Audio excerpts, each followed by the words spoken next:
Okay, Laura, let's talk briefly about defense in depth, which is, I think, a very interesting topic. The Yes. principle of defense in depth is layered security mechanisms. The layered security enhances the security of the whole system, right? Mm-hmm.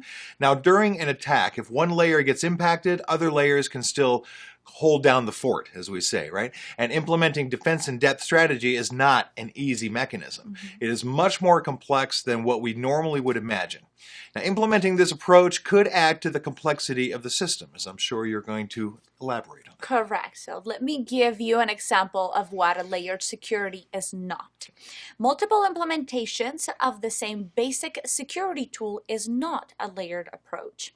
As an example, installing both ClamWin and AVG Free on the same MS Windows machine is not an example of layered security. This is a case of redundancy, not layering. The layering could be data, applications, host levels, internet networks, parameter levels, physical securities, etc.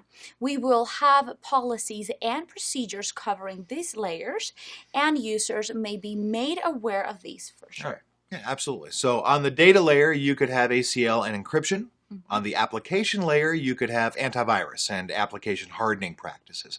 At the host level, you can have OS hardening, your patch implementation, authentication, HIDs, etc., all those things. And at the internal network level, you can have network segments, IPsec, NIDs, etc.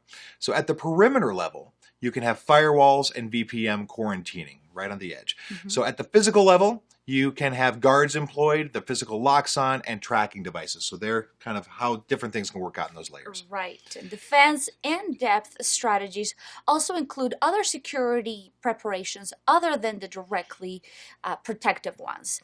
They also address such concerns as monitoring, alerting and emergency response, authorized personnel activity accounting, disaster recovery, criminal activity reporting, and forensic analysis. Right. Now, having said all that, it is strongly recommended that you go for this approach. However, Correct. before doing this, make sure you have an assessment of your environment and decide on the defense strategy. Mhm. Layered security is all about multiple types of security measures, layered, each protecting against a different vector for attack. Now, one of the most important factors in a well-planned defense in-depth strategy is taking advantage of threat delay.